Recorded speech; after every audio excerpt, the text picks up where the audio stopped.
One of the key things I learned about investing at a very young age is that the game is so different when you're 19 years old, when you're 30 years old, when you're 50 years old, and when you're 70 years old. The wealth game changes up on you because it's not the same. It's not the same. There's such a thing as risk tolerance that is usually correlated with age. The younger you start investing, the more risk you can take because you're earning money and you also are young. So you have a lot of time to earn money and make up for the bad mistakes you made investing.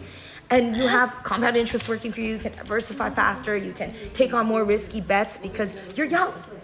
You got your whole future ahead of you.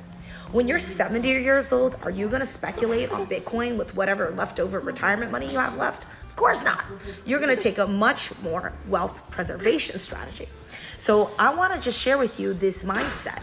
Don't just take investment advice at face value.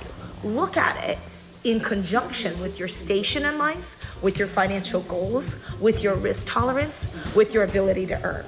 If you are earning a very high amount of money, you can afford to take more risk because you have such a high income, right? You can afford to take more risk. If you make less money, but you're young, you can still afford to take more risk because you're young. So your income might go up and or your years of working will be extended. So you can still take more risk. So everything's all kind of like interrelated is my point. That's why it's important to start investing as early as possible. So you can start learning when you're younger, when the risk is lower.